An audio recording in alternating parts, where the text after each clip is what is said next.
Hello and welcome to another episode of the District Gooner Pod. I'm KP, joined by my good friend and co-host, as always, Steven. Howdy. This is episode 8. Woo!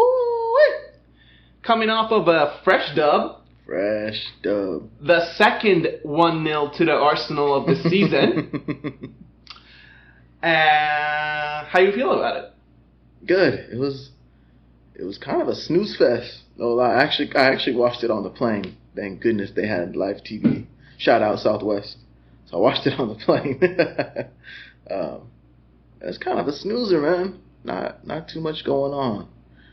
I think there's some storylines in there, but not a lot of it's all the action that happened on the field. What do you think? That's true. There's definitely a lot of stories to cover off the pitch. So the game itself, look, it went 1-0 to the Arsenal. It went as we kind of expected it, right? Everton at Goodison, 4-1, 4-1. I think the game could have gone differently if the goal stood, which Martinelli scored within the first 20 minutes. On the 20th minute mark, exactly. Gotcha. I agree with you. Up to that point, I felt like the game was pretty boring. Suddenly, Arsenal get their breakthrough, and we score, but it's called offside. A lot of talking points around it. We can get to that if you want to talk. Did you think it was offside? I mean, I'll say it's offside. I don't really have much of a problem. I still take it as a very black and white thing. There's introduction of possibly a new rule, whatever, black and white. To me, Eddie should just be a little bit more prepared there. It's fine. Offside. Whatever. Great goal, though. The build-up. What a pass, from the touch, dude. Fabio, great pass. The finish was divine. So, yeah. The way Martinelli celebrated, I mean, obviously the injury. Maybe that's why, but when he initially celebrated, I was like, what happened? Like, I thought he knew it was going to be chalked off for some reason, but it turns out he was injured. And then it also turns out that it was offside. I didn't see that because Eddie came from out of frame, to play that pass. Do you think it's offside? So when he was slow to celebrate, I thought maybe he thought his run was offside. Because his run was also super tight. It was close, yeah. I was more worried about that because I thought, okay, the winger's not celebrating, thinking, it was tight, maybe I was off. Yeah. Eddie factor, I was so shocked that they were paying attention to that and pulled it back to that point.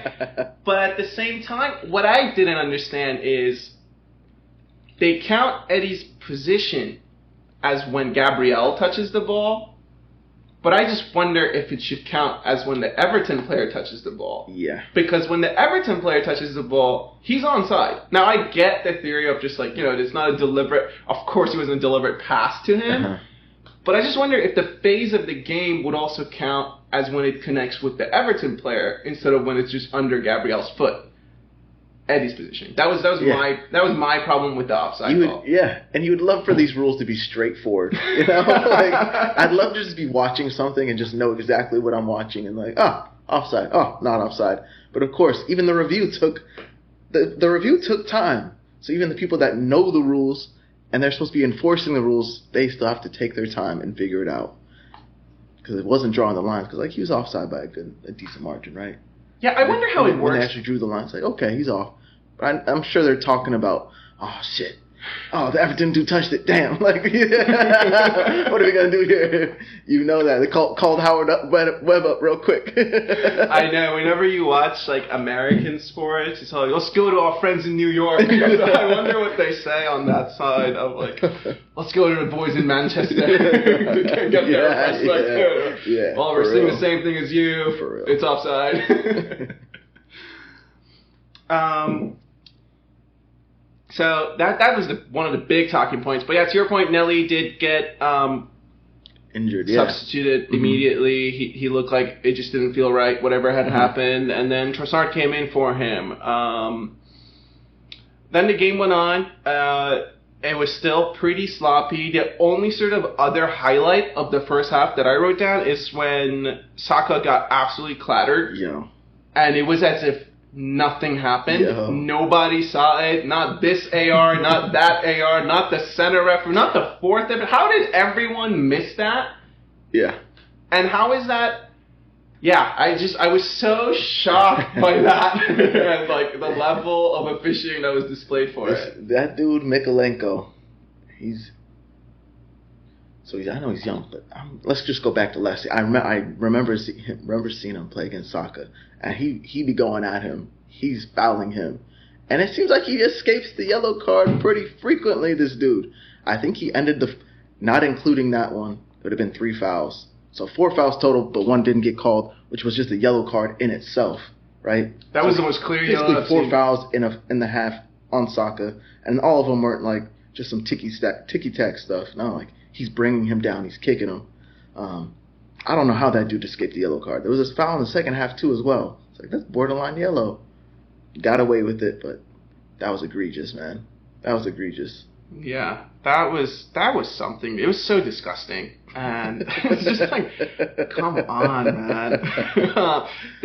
And then other than that, at half, I did call out the new striker that Everton have signed, and him and Saliba looked like they were having a good battle just throughout the game. A couple of big bodies back there feeling each other, and it was interesting. He wasn't really going after Gabriel that much, but he was getting into Saliba and some of that physicality. So I'm just curious if you had any thoughts on that matchup.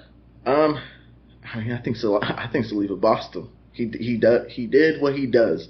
There's the one where the ball's running out to the goal line. Gets his body in between him, lets it run. It's like, I feel like Beto was like, screw it. Like he knew he didn't have a chance. Then there's the one, Stephen Warnock was the commentator, and Beto throws kind of the elbow situation. He gets his arm up and he like hits him in the neck and wraps around his back, and he's basically like, Saliba's soft. He don't want the contact. Beto has him right where he wants him. Hey, what are you watching? I heard him say he's got him where he wants him. Yeah, like Saliba's been bossing this dude the entire half. Hasn't got a sniff of anything. Throws one arm out and is like, nah, he got him. He's scared. But get the hell out of here. What you talking about? That was pretty funny. But like, that was it. That was the first half. It ended 0-0. Kind of just sloppy, boring. Didn't feel like a Sunday afternoon game to it. And Everton get a sniff. Didn't get a sniff of anything. We only ended up with 3 shots in the half, and none of them were very good. It's just a lot of passing. Nothing. There's the Ben White one was probably the best. Yeah, left-footed shot, but it went right to Pickford. But that was probably the best chance of the half. And the one clear chance we had was called offside. So it was a snoozer. It was. And then the second half, we're gonna get into this in a bit. Just given the lineup, and so this is more of an off the pitch storyline. But I did see at halftime as the boys were coming out, Ramsdale was dabbing everyone up to like get out there, let's do it. So that was good. Cool. Good camera time from Ramsdale. And then the game, first 15, kind of the same thing. Didn't really feel a big change. At the 65th minute, I wrote down that it's still zeros, and it feels like a very Everton game. And Jesus finally subs on for Eddie. About time. I think Eddie had run his race. He had a tough day. Eddie had a tough day. I'm not saying that he played bad, but he had a tough go at it. That Tarkowski guy, what was the other one? Braithwaite. Just they're 2 big dudes back there. He didn't really have any pleasure. I don't think this game. He had the one shot, the one chance. It got blocked and it went out for a corner. That was like his only real. Do you think he could have done better on that chance? I think he probably could have, but it's still a tough one. Yeah, it would have been if he finished it. That would have been a great goal. It's a tough chance, but yeah, Jesus comes on. I think that was a good move, and it was early, 65th minute. I think, like everyone knows, Eddie's not really getting anything going. Let's change it up. So I like to see that. Seems like maybe a new mentality this year already. A couple games in, we've seen some more early subs, people that can actually affect the game. So very cool. I agree. And then 3 minutes later, Arsenal score. They get the goal. They finally get the breakthrough. Well deserved. And It's Trossard on a corner routine. They go short, they knock it around. They find him. It's a beautiful goal off the post. Oh yeah. How'd you feel? That was smooth, man. Yeah. That's a smooth goal. I like the corners we were putting in, man. Well, you're the guy who's always like, get it in the box for the big guys. They went short like every corner. We get so many corners this year. We're all, getting tons of them. There was a few that we put in the first half that actually went to the far post, which I like, We're not putting it into the mixer necessarily because Everton got all those big dudes. But just trying to work it. And every corner we took, I don't think there was really a wasted corner. I don't like those corners that go front post. They immediately play it out. I don't like that. There wasn't a wasted opportunity. It seemed like there was always chances coming from it or just a possibility. Something just didn't come off. But that well worked. Trossard, you watched the replay of him, his movement, checks in, and he checks back out, and he checks back in. That ball, what a finish, man. I don't know if there's anybody else on the team that could actually play that ball like he did, honestly. The goal? Yeah. The shot? Weak foot, and it wasn't not like he put his foot through it, right? He just guides it. So he's outside the 6. Did you see how wide he was? Yeah. He's outside, wide of the 6, and he still hits the... Ooh-wee. That was clean. It was really nice, and the thing about Pickford is he's got some crazy saves in the locker, dude. And it had one of those feelings to it of just like we needed a goal like that to get over the line today. And well, it's like, okay, you're not saving this one. It's going in. And it was great. It was really cool. I agree with you. I mean, I'll tell you what, though. I thought Trossard had a poor first half. I agree with you. I was not happy with his performance. He took a while to get into the game. The first half wasn't great, but I don't know what he did, but he flipped it. Second half, I think he played really well. Second half, he was on it, dude. I don't know if he just it was a quick substitution. Maybe he wasn't ready to go in. So there was a couple of times early on when he had gotten subbed on. There was one ball where we were about to transition out, and he just got his touch all wrong, dude. And it just bounced in the middle to their player. Yeah. So it was very un-Trossard-like the first half. Yes. And it was actually kind of similar to the other cameos he's had this year in the games that are like in the league that he has come on. I felt like he's been pretty quiet. Yeah, I agree. So it was really good to see him get on the score sheet, especially because we don't know much about Gabriel Martinelli's injury at this point. But man, I'm happy if he's getting on the score sheet, and he just came back. He scored for Belgium. He just scored for us. Let's see if he plays in the Champions League. He sounded post-match very much ready and up for the North London game. So really excited about him getting on a roll here. Yeah, and I love the reaction to the goal, the emotion, the passion, turning around, giving a, let's go. But, right, the Saliba, Saka, you can tell the emotion of it is nice to see. We're completely outplaying these dudes. They don't have a right to be on the field with us, but until you can put them away, it's always a game. So they make the breakthrough, and it's like, yes, that satisfaction is coming through. The hard work is paying off. So very cool. Very good goal, man. Very good goal. Very good goal. Then from then on, I think we just made 2 subs. Havertz and Tommy came on. And then the game honestly ended 1-0. It was also the only other thing to call out for the game for me was that it was super cool that it was 90 minutes plus 4. And in the plus 4, I didn't see Everton really touch the ball. I felt like we controlled the entire game through that final whistle, and that was nice. Yeah, I want to hit it from the time we scored to the end of the game. That's our danger zone, right? Typical. There's always the long balls, the set pieces. I actually felt very comfortable the entire way we rode that out. The entire way.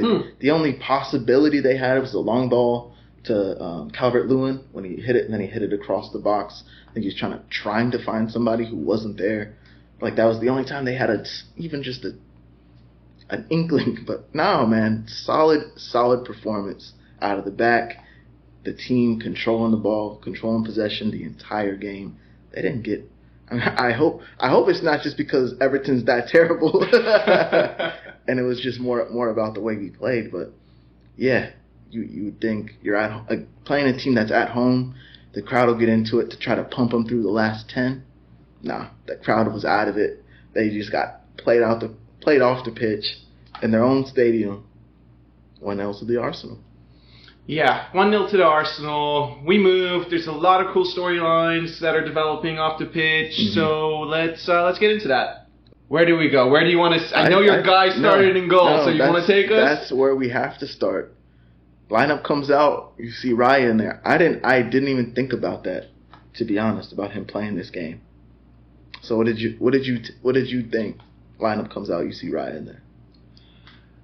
When I saw Raya in there, I thought, okay, Ramsdale was off on international duty, and you got to spend more time with this goalkeeper. And and to your point, this is the perfect unexpected game to start it. And I saw that and I thought, I like the mind games going on here for the North London derby at the weekend. Ooh. That's where my attention went. I thought, this is just for headlines. This is a distraction to everyone else. Because I assume internally there's been conversations about it, and maybe it's not as much of a surprise internally. Uh-huh. So I fully saw it as, these are mind games to see, who's going to play against North London in the North London derby now. I wonder. That's how I perceived it. And I didn't see it as Ramsdale being dropped. People keep using this talking point as like this wording of like Ramsdale got dropped. I did not feel it was him getting dropped. There was no reason for him to be dropped. This was just I'm gonna give this player his chance. Yeah, to be dropped, you have to do something to give a reason. You have to have a reason to be dropped. There's no reason. No, Ramsdale's rotated. Right. Exactly, it's a rotation. Ramsdale's played well, but Raya. I like the way he played, man. Yeah, I like the way he plays. I really do. And I'm just talking from an eye test perspective. Like, forget the stats, forget all that. Just when you watch the game, do you not? I just feel very comfortable with him. The way he's able to sweep is very nice. He's coming out of the box, sweeping things up. There's that one after the goal. They play the ball down the right channel. He wins the ball with his head outside the box and plays it out. When Ramsdale does those things, I feel like we're scrambling. When he did it, it felt like this is what I'm supposed to be doing. This is how we win the game. To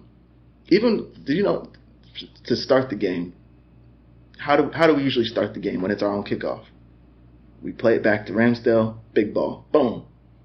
This game, we did something different. We played it back to the keeper, and he played it short. Now, I'm assuming that was going into the game. That's how we were going to kick off. But Raya, he was playing passes just differently. Those balls into Zinchenko, through the two strikers, through the two guys up top, playing the ball into the center mid, letting him play it then out to the outside backs. Saw him playing almost like that left center back at some time. Did you see that? Yes. Yo, I'm like watching it, and it's I hate to I'm not down on Ramsdale, because did Raya make any saves? No, because he didn't have to. But did he come out on corners? Did he come out on free kicks and win balls, crosses? He was there on all of them. He was winning balls out of the air. That's the level of comfort I want to see from my keeper, man. I think he just gives us something that I want to see personally, and that's just from the eye test. I felt comfortable with him back there. And it's one game. All right? I feel like I'm coming in hot. I'm giving you my piece, okay? Everybody out there, I'm just giving you my piece. That comfort comment, it resonates. There were a couple of balls where he came out and caught them, and it looked just a little smoother, just a little bit. Yeah. And Ramsdale's good at coming out and collecting crosses. Mm-hmm. But this just seemed like a little bit more assured in my hands. There you go. Like, I can maybe judge the flight of the ball a little bit better. Mm-hmm. I can maybe make sure I get both hands on it and it's secure and it comes down with me. It's mm-hmm. calmer. And the one thing where I can clearly see the difference in level is the long passing. some of the long passing with the ankles locked and the laces going through it and driving that thing, bro. My goodness. There were 1 or 2 when he hit to Ben White, and they were nice, man. They were so on a line right into his chest. It was great. It was beautiful. We've seen him play, and we obviously watched the league, and I knew he was a good keeper. I like him. I really like him. But then you see it for your own team, and it's long balls off when he's kicking it, off a punt, hit Saka a few times out on the right wing, trying to play him through, just giving a different look. Yeah. But then hitting those balls from the left side of the field out to Ben White, to his chest, not over his head. Yes. Yeah. Like some of the long ball passing was levels. This guy can play, and the way we play our game currently, we're talking about it being a snooze fest because we're playing very comfortable. We're playing very composed and control. He adds a control factor to us. If the ball's coming back to him, we are controlling it, and he's going to put it somewhere to put us in a good position to keep going forward. I really liked it, man. I don't really have much else to say. I really liked it. We'll see what happens going forward. Maybe that's a question for you. You saw the comments after the game from Mikel Arteta, kind of. Let's talk about his comments after the game. Super interesting. Very interesting. Yeah. So I asked you this in one of the very, very early episodes. Yes, I know, bro. Will this manager change goalkeepers at halftime? And then he said it. He said it in the press. I was like, damn, Keel was right. In the presser, he said, there's been twice where I've thought about changing my goalkeeper in the game. And so I wouldn't put him past him where there's a game and we see a goalkeeper change at half. And maybe it's literally just to give us more control. Or I don't know what it could be for. But I can see a situation this season when the goalkeeper is substituted at half. Yeah. From his I don't take Mikel Arteta as someone that puts out empty words. No. I don't think he's that kind of a person that's going to put out empty words. I think he means what he says, and he says what he means. And I think that is really a thought that he's had. It's like, I should change my goalkeeper. Changing the goalkeeper. So let's take I'm trying to think of a game, for instance, this year. Say Crystal Palace, Fulham. One of those games where it's the late from the other team coming in at us late last 15 is going to be a rough go. Ramsdale might be someone that plays the long ball, starts panicking a little bit. Boom, boom, boom. Maybe Raya is someone that can play the control. Maybe that's what he's thinking. That's, when he makes a comment like that, that's immediately what I'm thinking. It's like, oh, he wants someone that's going to change the mentality of the team. Someone that can control. Yeah. Emphasis on control. I think this season control is a big thing for us. So.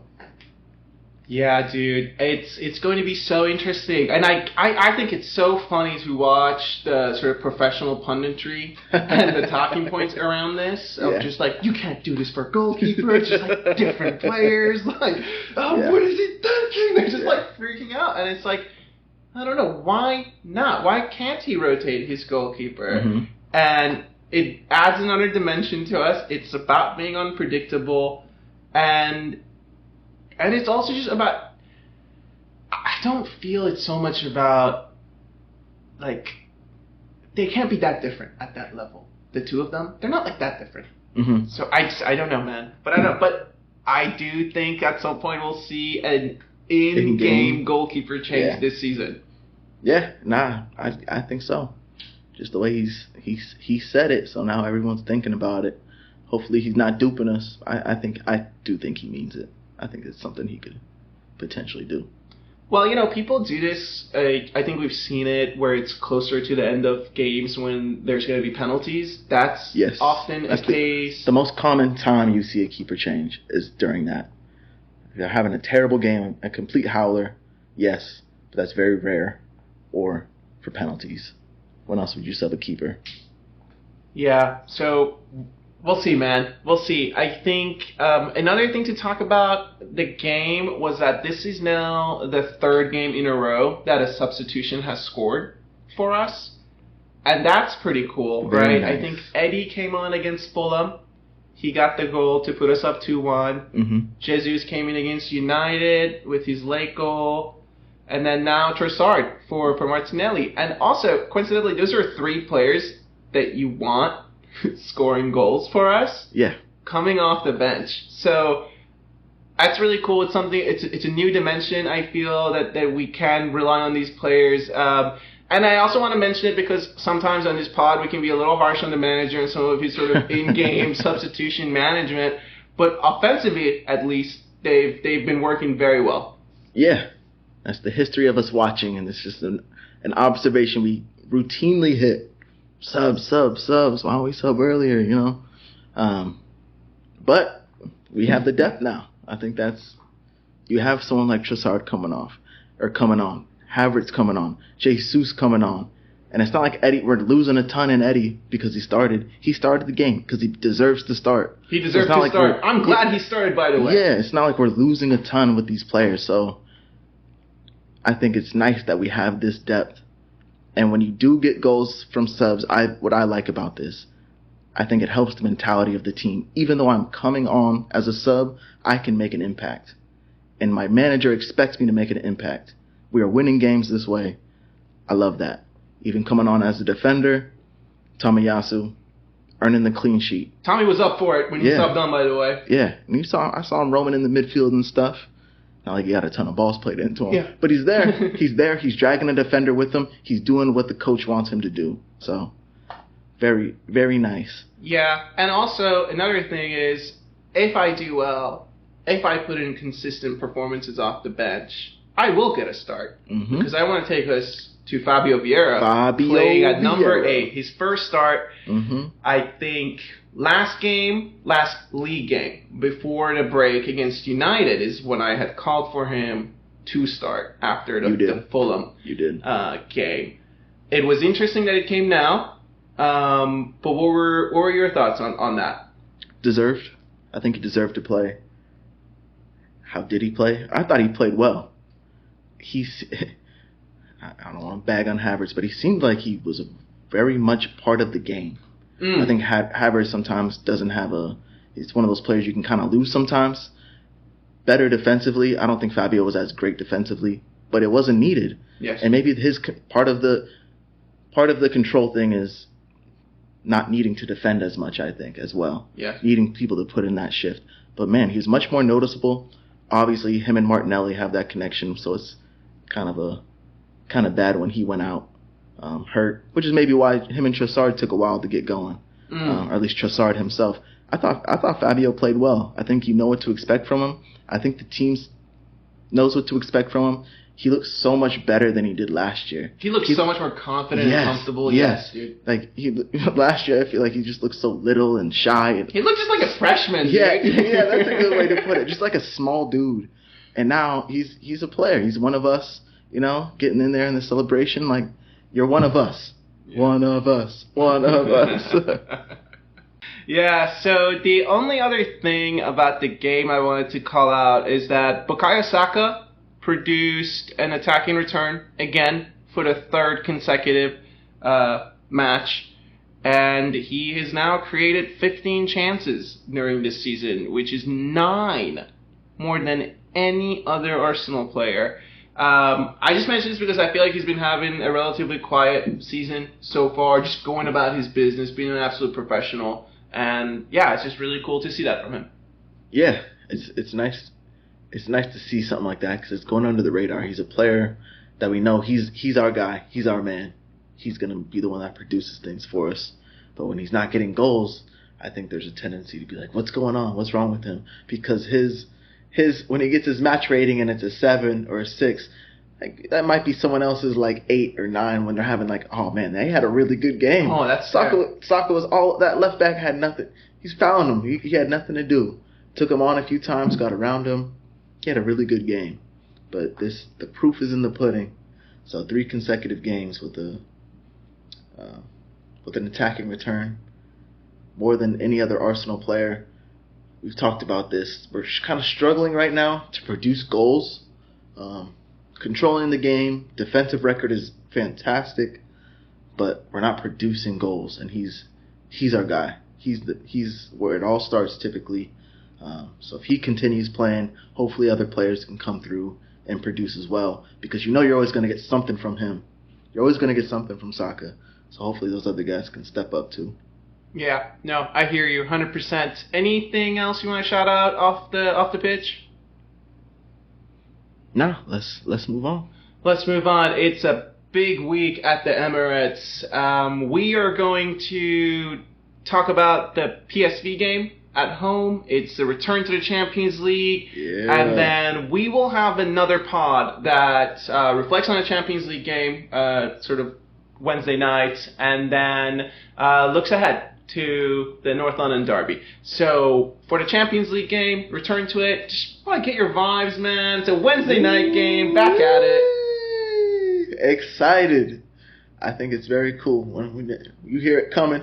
The champions. Yeah, buzzing.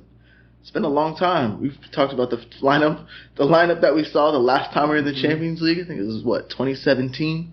It's been a long time coming. Tired of Europa. We never had a good result in that tournament. I think we're gonna play well in this one, so I'm excited for it. Get to play some real competition, kind of show out. Get to see the full team, all the depth. We're gonna put it to use. Yeah, let's talk about the depth. So, I want to hear what you think. Return of the Champions. What does it mean to you?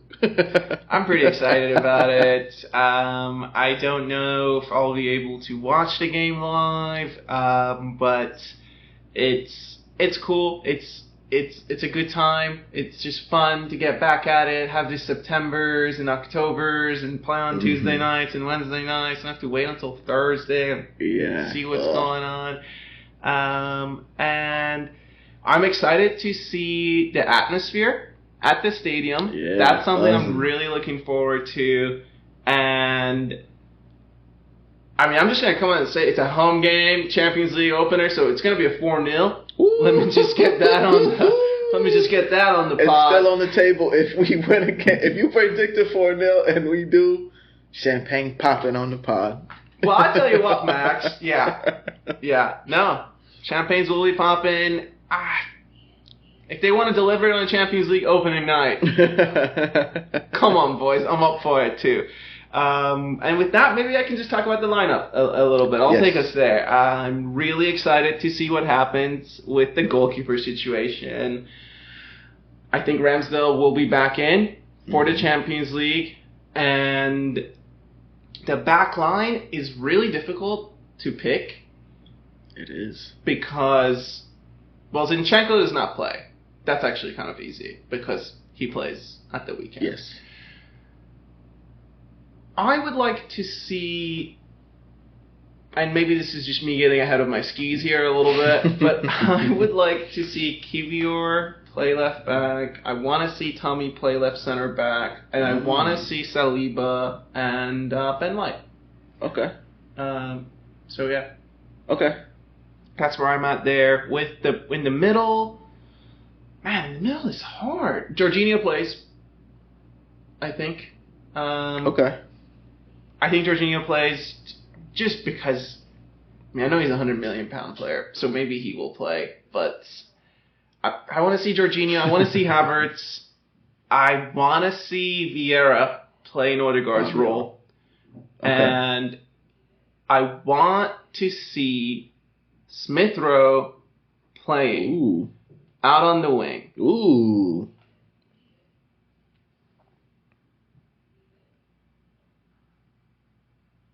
And then I think it's Jesus, because I want the goals. Saka sits though. So really? The question is, I think Saka sits. Put Reece in. Give them time. I mean, come on. Go on and play. Stop talking about it. Be about it, young man. Get out there. Oh, wow. So I'm doing a full rotation. It's probably not great. It's probably definitely not what the manager would do. But it's what I'm going to do. That's a prediction. It's my lineup. Yeah. Damn. Goalkeeper Ramsdale. I think he earned it, right? He took us on the journey last season. So he's earned it. He's playing. Right back, Cedric. Bring him. Could you imagine? I can't even. If you're seeing this on YouTube, you saw my reaction. I would say Ben White plays. I think Tomiyasu plays left back. Actually, he'll play Kiwior left center back, and Saliba. It's kind of a tough. This is the one where Timber really hurts us. Because Timber's playing. If he's in the squad, he is absolutely playing. And it's PSV. He knows these guys. Yeah. That's the one that hurts us a little bit. With Big Gabby, something to remember is you just went to Brazil, played those games, came back, played on the weekend, and now he's playing. Would he play on Wednesday? I think that's just too much for him. So I would have liked for him to play a few because he didn't play the first 2 games of the season. Yeah. But it's kind of a tough turnaround for him. Midfield, Rice plays. Absolutely Rice plays. This is why you bought the dude. He plays. Jorginho. No, I think Rice plays. I think Odegaard plays. And I think Havertz plays. Havertz, Odegaard, Rice. I think the manager's rewarding the players for getting, because like you said, I think it's gonna be buzzing, man. I wasn't even thinking about that. I wasn't even thinking about that. When you said that with Ramsdale, I was like, man, I got my lineup all the way wrong. You reward the players for doing what they did, and this is the way you do it, is by playing them. They're gonna have to get used to playing these mid-game. Europa League, we didn't do it really. We rotated quite a bit, but this is Champions League. It's a little different. Front 3. I will actually go Trossard on the left, Jesus up top, and Saka. And I want that boy Reece off my bench. Get him in the game, please. Man. Strong. Reward the players. Stadium's buzzing. Get the first one out of the way. Get the 3 points. Yeah. Top of the group. Win the group. Let's get ready for the knockouts. Yeah. Score of the game. Huh? Score of the game. I'll go 3-0. 3-0. Yeah. If Ramsdale plays, I want to hear the fans sing his name. I don't know if he has a song. I don't think he does, but I wouldn't be surprised by that. I'd like to see some things there from the fans. All right, man. The only other thing I guess is to call out for me is not Champions League related. This is just around the league. I wanted to give you a shout out, dude, for absolutely calling 3-1 Brighton, just wiping the floor with Manchester United. Thank you. So big up yourself for that prediction, man. At the Trafford as well. Thank you. I guess it's a theater where your dreams come true, They right? deserved it. They smoked them, dude. My goodness. Yo, that second goal was nasty. When Martinez hit him with that little feint, dude. I was like, that's gross. Ooh. He gross is gross, bro. Gross. That was nasty. That was naughty. It was. All right, man. Cool. I think maybe with that we can just wrap this one. Unless there's anything else you want to call out. No, let's get a win on Wednesday. A win on Wednesday, and then we'll be right with you after it to talk about it. Hopefully celebrating a nice little 4-0 win, and then we'll look ahead to North London Derby. So thanks so much for spending time with us. And hey, if you like the program, please share it on social. It's the best way for others to find out about us. And also rate or review it. So that helps with, I don't know what it helps with, but I'm sure it does help with something. Makes me feel good. Thank you. Makes me feel good to know you rated it, man. So we'll see you next time. Have a good one.